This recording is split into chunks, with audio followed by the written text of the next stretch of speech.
Le Sahel brûle, mais ce n'est plus la chaleur du soleil. C'est la lutte feutrée pour l'âme d'un continent qui s'intensifie sous nos yeux. Depuis quelques mois, une présence étrangère inédite agite les sables du Sahel. Des uniformes, des drones, des bases surgissent, officiellement pour instaurer la stabilité. Mais derrière l'apparente coopération, l'ombre d'une alliance secrète s'étend. La France et les États-Unis, jadis adversaires, s'unissent désormais pour sécuriser la région. Ce rapprochement aurait semblé inimaginable il y a encore 20 ans, lorsque les intérêts français et américains se heurtaient en Afrique, de la crise ivoirienne à la compétition sur les marchés miniers. Mais aujourd'hui, face à la montée d'un sentiment anti-français et à la crainte d'une percée russe ou chinoise, Paris et Washington optent pour la convergence stratégique. Une nouvelle page de l'histoire africaine s'écrit, sous le sceau de la stabilisation. En coulisses, de nouveaux protocoles s'échangent dans la pénombre. Les discours officiels vantent la paix et la coopération, mais la réalité s'habille de promesses piégées. Chaque promesse d'aide s'accompagne de conditions tacites.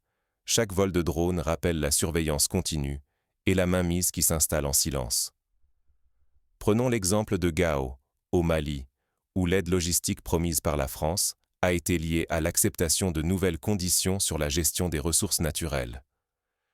À Niamey, des accords sur la formation militaire s'accompagnent de clauses de confidentialité qui empêchent toute transparence sur la présence réelle de forces étrangères. Ainsi, derrière chaque partenariat se nichent des leviers de contrôle subtils. Au centre de cette tourmente, une silhouette se dresse. Ibrahim Traoré, jeune capitaine devenu l'incarnation d'une insoumission tenace au Burkina Faso. Refusant toute soumission, il proclame avec force l'indépendance de sa nation. Son isolement devient alors un cri de ralliement qui traverse les frontières et rallume la flamme de toute une génération africaine. À Ouagadougou, son visage est partout, sur les t-shirts, les affiches, dans les chants scandés par les lycéens. Ce n'est pas sans rappeler l'aura de Thomas Sankara dans les années 80, autre chef burkinabé, dont le rêve d'émancipation africaine fut brisé trop tôt. Traoré reprend ce flambeau, mais dans un contexte profondément transformé par la mondialisation. Mais cette quête de stabilité n'est qu'un décor. En réalité, une reprise en main méthodique se joue, où la véritable bataille concerne la souveraineté profonde des peuples sahéliens. Les mots changent, mais les chaînes de la dépendance persistent, qu'elles soient dorées ou invisibles. Dans les rues, sur les murs de Ouagadougou, jusque dans les universités, la jeunesse retient son souffle. L'Afrique observe le Sahel et s'interroge. Sommes-nous à l'aube d'une renaissance inédite ou au seuil d'une nouvelle domination étrangère? Des débats s'organisent jusque dans les villages reculés. À Bobo-Dioulasso, par exemple, des collectifs de jeunes organisent des ateliers pour débattre du néocolonialisme et de la souveraineté. Dans les universités de Dakar et de Bamako, des conférences s'enchaînent, posant la question de la capacité réelle du continent à s'autodéterminer. Les regards se tournent vers l'avenir, oscillant entre peur de perdre la voie africaine à jamais et espoir de voir enfin le continent s'emparer de son propre récit. Tout se joue maintenant. Perdre, c'est accepter la soumission. Gagner, c'est réveiller une souveraineté que nul ne pourra plus enchaîner. Le Sahel devient alors le champ de bataille discret où se forge la dignité de tout un continent. Mais comment en est-on arrivé là? Derrière le choc des alliances et la montée de Traoré, l'histoire récente du Sahel révèle les failles d'un système mondial en mutation. Ce qui se joue aujourd'hui au Sahel naît de décennies de coopération ambivalente. Pour saisir la fureur actuelle, il faut revenir à l'époque où la France a planté son drapeau, tissé des réseaux, imposé son influence sous le masque du partenariat. Depuis plus d'un demi-siècle, l'ombre tricolore s'étend, de Dakar à N'Djamena, prétendant régner sans partage. Rappelons-nous des accords de défense signés dans les années 60 entre la France et ses anciennes colonies. Ces textes, ratifiés souvent dans l'urgence des indépendances, prévoyaient la possibilité pour Paris d'intervenir militairement à la moindre menace contre la stabilité. Ce fut le cas à Abidjan en 2002, à N'Djamena à plusieurs reprises, ou lors de l'opération Serval au Mali en 2013. Mais en janvier 2023, le Burkina Faso brise l'accord militaire avec la France et exige le départ immédiat de ses soldats. Un geste inouï il y a peu, salué à Ouagadougou comme une délivrance. À travers ce refus, un peuple affirme son droit de choisir son destin, peu importe le prix à payer. Le souvenir de la Guinée de Sékou Touré, qui avait osé dire non à la France en 1958, hante encore les esprits. Les conséquences avaient été terribles. Retrait brutal des aides, sabotage des infrastructures, isolement international. Pourtant, aujourd'hui, le Burkina Faso, le Mali et le Niger semblent prêts à affronter ce même sort, forts d'un soutien populaire renouvelé. Dans ce vide soudain, d'autres puissances s'invitent. Les États-Unis, silencieux mais déterminés, accroissent leur emprise, non plus par des bataillons, mais par la technologie, les drones et le renseignement. Le Sahel devient un théâtre où l'œil électronique surveille, où les données l'emportent sur les blindés. À Agadez, une base américaine surgit du désert. Des milliers de kilomètres carrés sont surveillés par des drones équipés de caméras thermiques capables de détecter tout mouvement suspect, jour et nuit.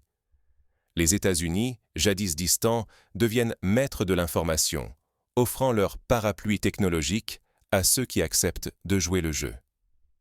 Des rumeurs insistantes parlent d'une alliance non déclarée entre Paris et Washington. Derrière les discours d'indépendance, une réalité se dessine. La France offre la façade diplomatique, tandis que les Américains pilotent la machine technique.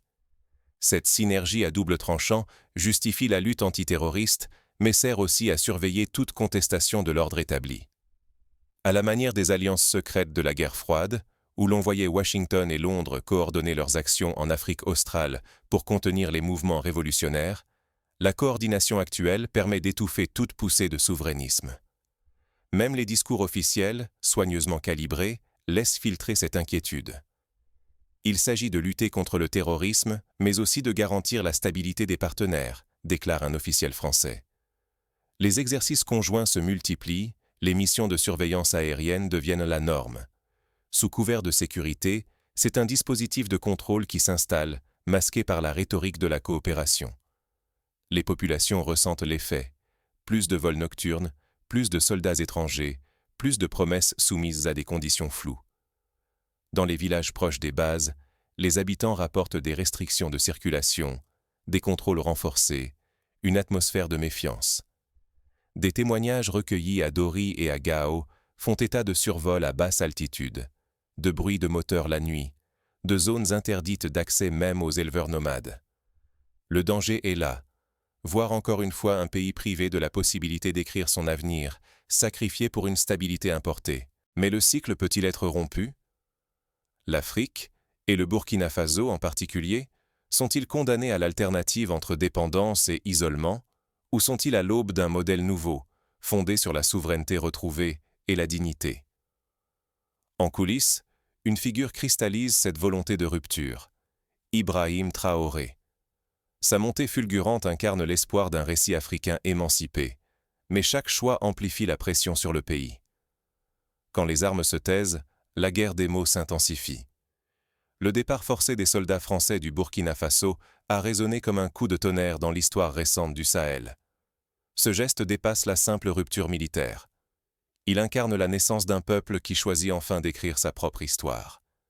Ce type de rupture résonne avec le départ précipité des troupes américaines du Vietnam en 1975, ou l'expulsion des conseillers soviétiques d'Égypte en 1972. Chaque fois, la société locale s'est retrouvée face à elle-même, contrainte de réinventer son avenir en dehors des cadres imposés de l'extérieur. Ibrahim Traoré personnifie cette rupture. Jeune leader à la parole acérée, il devient l'emblème d'une génération décidée à ne plus demander la permission d'exister librement. Pour beaucoup, il est le reflet d'une fierté retrouvée, celui qui ose refuser les injonctions venues d'ailleurs. L'Occident, surpris, n'a pas tardé à réagir. Dans les éditoriaux et les déclarations officielles, la contre-offensive prend forme. On accuse Ouagadougou d'instabilité, d'isolement, de populisme. Les vieux discours coloniaux ressurgissent, peignant la quête de souveraineté comme une dangereuse aventure. On retrouve ici le mécanisme déjà observé lors de la nationalisation du canal de Suez par Nasser en 1956. La presse occidentale criait au chaos, alors que sur place, la population saluait la reprise de contrôle. Pourtant, dans les rues poussiéreuses de la capitale, la réponse populaire ne se fait pas attendre. Slogans peints sur les murs, drapeaux brandis chaque semaine, collecte pour soutenir l'effort national. Le Burkina Faso s'invente dans l'adversité, transformant chaque sanction en prétexte à l'union. Des exemples concrets abondent. À Waïgouya, un groupe de femmes a mis en place un fonds de solidarité pour les familles touchées par la crise. À Koudougou, des ateliers de réparation de vélos se multiplient pour compenser la pénurie de pièces importées. Partout, l'ingéniosité populaire remplace les circuits traditionnels. Les sanctions économiques pleuvent. Les aides étrangères s'amenuisent, les banques internationales ferment leurs guichets. Mais loin de céder, la société burkinabé réinvente la solidarité. Les marchés s'organisent, les réseaux d'entraide émergent, la débrouillardise devient un art de vivre. Là où beaucoup prédisaient un effondrement, naît une incroyable inventivité locale. Le risque est immense. Tout peut s'écrouler, pauvreté aggravée, isolement diplomatique, chaos intérieur. Mais il existe une autre issue, portée par la ferveur populaire. Faire de la tempête le moteur d'une cohésion nouvelle, transformer chaque épreuve en tremplin vers l'autonomie.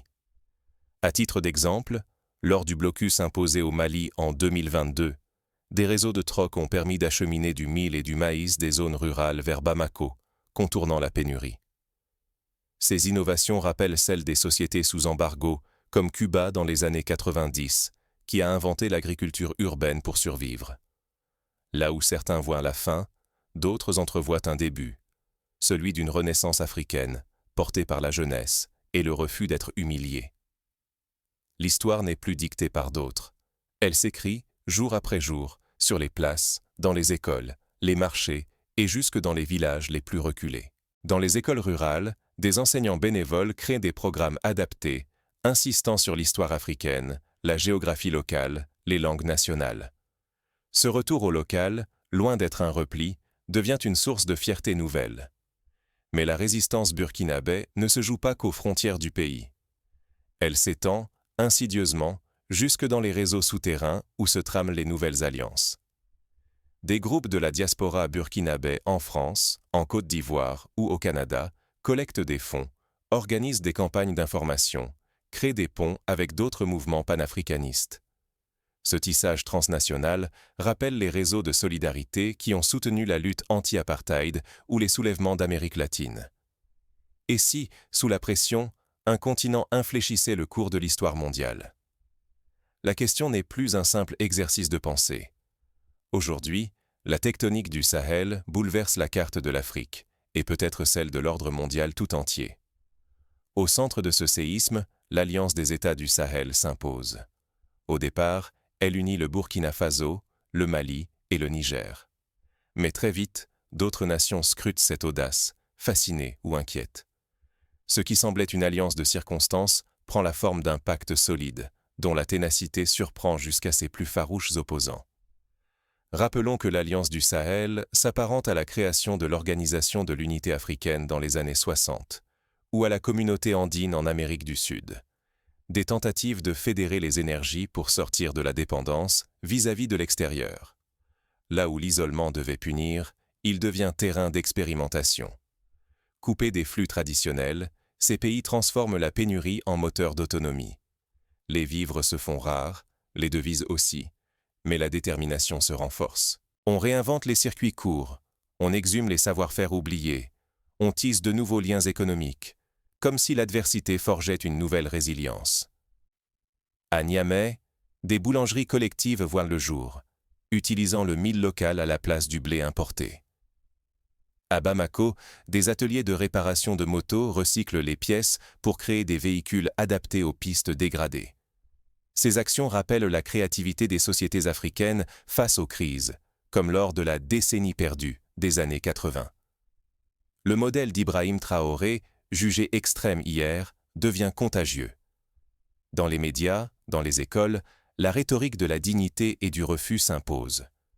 Les symboles s'infiltrent partout. Fresques, drapeaux, hymnes, même la musique populaire s'en empare. La désobéissance discrète devient un réflexe quotidien. Préférer les tissus locaux, raconter l'histoire vécue plutôt que celle venue d'ailleurs. Les rappeurs burkinabés intègrent des messages de fierté et d'indépendance dans leurs textes. Les couturiers privilégient les tissus Faso d'Anne Fanny, symbole d'autonomie, tandis que les tisserands relancent des motifs ancestraux. À la radio, les conteurs revisitent les épopées locales, réhabilitant des figures oubliées. Face à ce choc, l'ancien ordre vacille. Les alliances historiques, longtemps tenues pour acquises, se recomposent en coulisses. Dans les capitales occidentales, l'inquiétude monte. Et si cette fièvre souverainiste n'était pas passagère? La peur d'un effet domino gagne. Si demain, le Sénégal ou la Côte d'Ivoire changèrent de cap, l'équilibre mondial pourrait s'en trouver bouleversé. Une Afrique actrice et non spectatrice. Cette perspective devient tangible et pour certains, menaçante. Le souvenir de la vague d'indépendance des années 60, qui avait bouleversé l'ordre colonial, ressurgit. Les chancelleries occidentales commandent des notes confidentielles, les think tanks s'inquiètent. L'Afrique, longtemps considérée comme un terrain de jeu, pourrait devenir un acteur doté d'une volonté propre. Dans cette brèche s'engouffrent de nouveaux joueurs. La Russie, longtemps en retrait, multiplie les gestes symboliques et les propositions de partenariat. D'autres puissances guettent leur chance, observant les lignes de fracture. Pendant ce temps, les peuples africains réaffirment leur droit à choisir librement leurs alliances, loin de toute tutelle. À Ouagadougou ou Bamako, les drapeaux burkinabés et les délégations étrangères traduisent une indépendance nouvelle. On assiste à l'arrivée d'entrepreneurs turcs, d'envoyés indiens, de diplomates brésiliens. Les forums économiques se multiplient. Les sociétés civiles africaines s'inspirent des modèles asiatiques ou sud-américains pour bâtir leur émancipation. Mais ce vent de liberté n'est pas sans péril.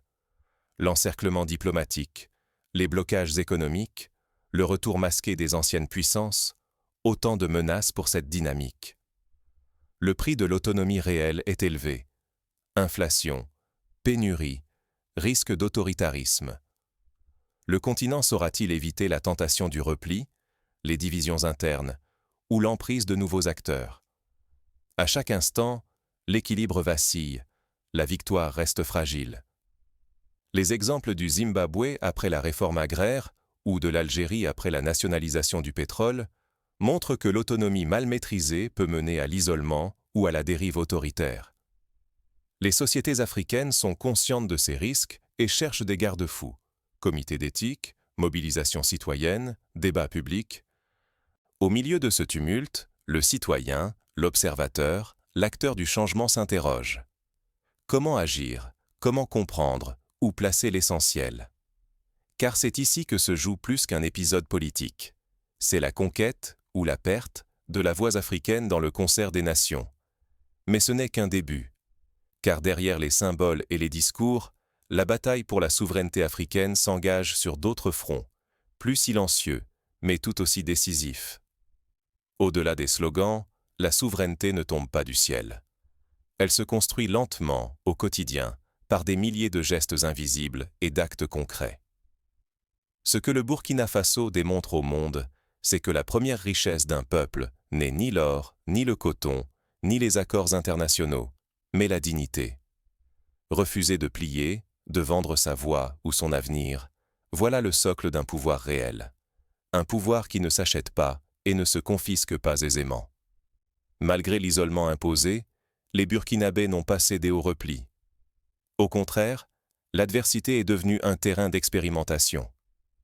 À Ouagadougou, de nouveaux réseaux d'entraide voient le jour, des marchés solidaires émergent, des coopératives locales s'organisent.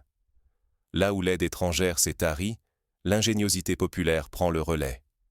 Les mains qui sèment, transforment, réparent, deviennent le cœur battant d'une économie d'abord de survie, puis de résistance, et enfin d'émancipation.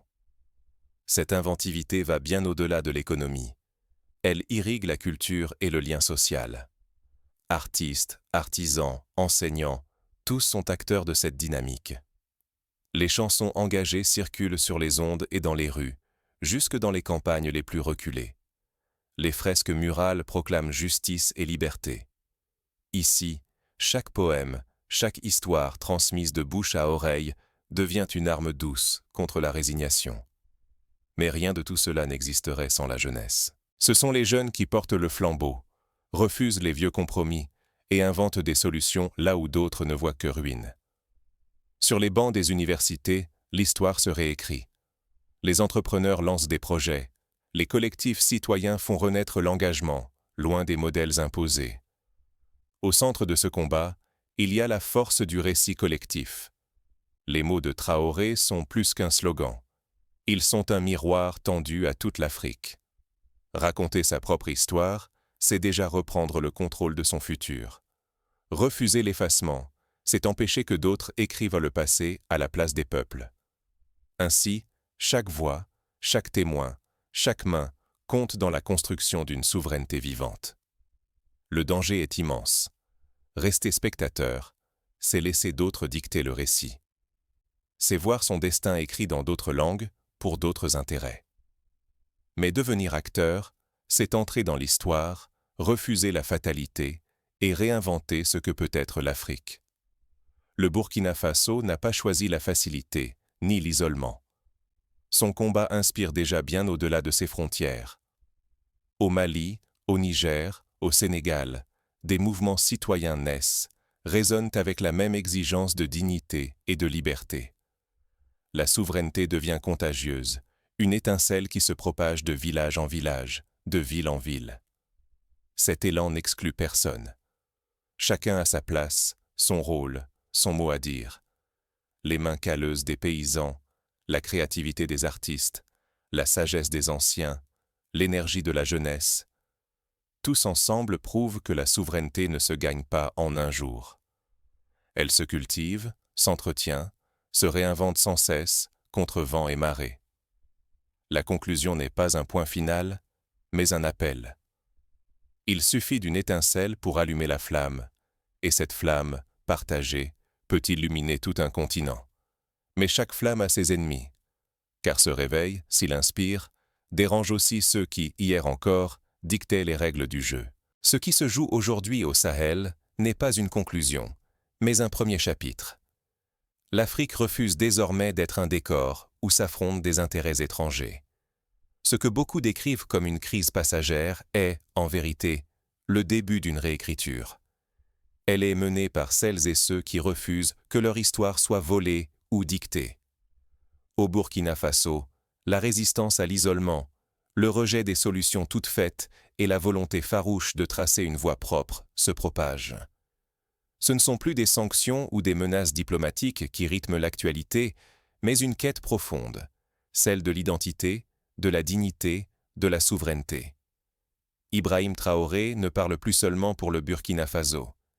Il incarne la voix d'une jeunesse africaine qui sent monter un appel. Reprendre en main son destin, refuser de passer la plume à d'autres. Céder à la peur ou à la fatigue, c'est laisser d'autres écrire votre avenir.